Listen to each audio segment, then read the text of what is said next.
U.S. announces sweeping action against Chinese fentanyl supply chain. Washington, AP.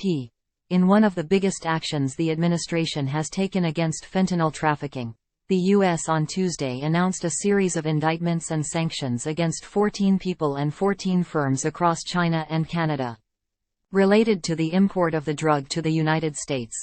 Leaders from the Treasury, Justice and Homeland Security departments, the Drug Enforcement Agency and the U.S. Postal Inspection Service are set to gather at Justice Department headquarters Tuesday afternoon to outline the administration's latest action against what it calls a major China-based syndicate that sold chemicals to American drug dealers and Mexico-based cartels.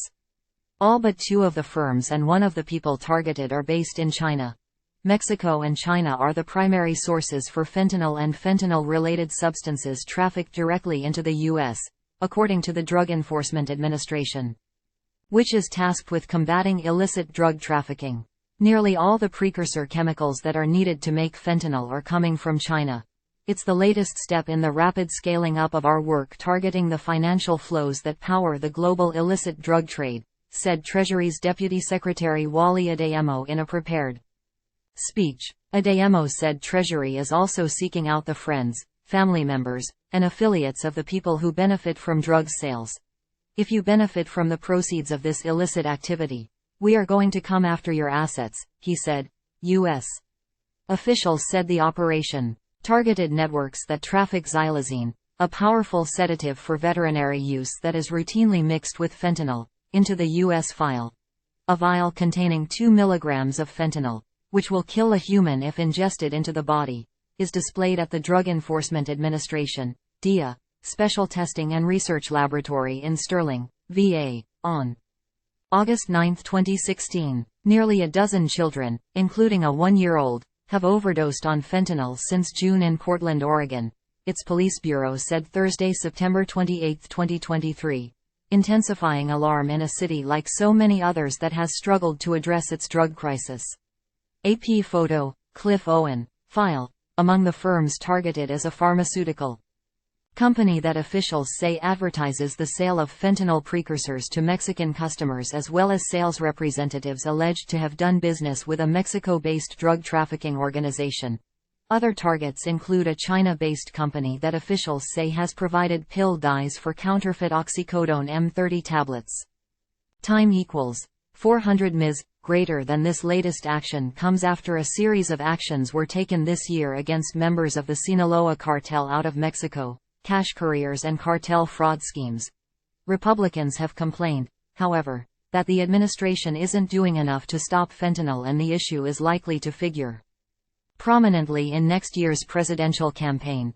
In February, 21 Republican state attorneys general wrote a letter to President Joe Biden and Secretary of State Antony Blinken calling on them to designate Mexican drug cartels as foreign terrorist organizations. And last year a group of Republican attorneys general asked the president to declare fentanyl a weapon of mass destruction. No such actions have been taken. Fentanyl, a powerful opioid, is the deadliest drug in the U.S. today. The Centers for Disease Control and Prevention states that drug overdose deaths have increased more than sevenfold from 2015 to 2021. More than 100,000 deaths a year have been linked to drug overdoses since 2020, and about 2/3 of those are related to fentanyl. The death toll is more than 10 times as many drug deaths as in 1988, at the height of the crack epidemic. The U.S. has taken a slew of actions to stem the tide of fentanyl coming into the country. Overall, the Biden administration has imposed over 200 sanctions related to the illegal drug trade, and state lawmakers nationwide are responding to the deadliest overdose crisis in U.S. history by pushing harsher penalties for possessing fentanyl. In a speech at the Family Summit on Fentanyl last week, Attorney General Merrick Garland said the Justice Department is sending out some $345 million in federal funding over the next year, including money to support mentoring for at-risk young people and increase access to the overdose reversal drug naloxone. On Capitol Hill, a bipartisan group of legislators out of the Senate Banking and Armed Services committees have introduced legislation that would declare fentanyl trafficking a national emergency and prod Treasury to use its sanctions authority to quell the proliferation of the drug in the U.S. It would also impose reporting requirements and enable the president to confiscate sanctioned property of fentanyl traffickers to use for law enforcement efforts. Associated Press reporter Lindsay Whitehurst in Wilmington, Delaware, contributed to this report.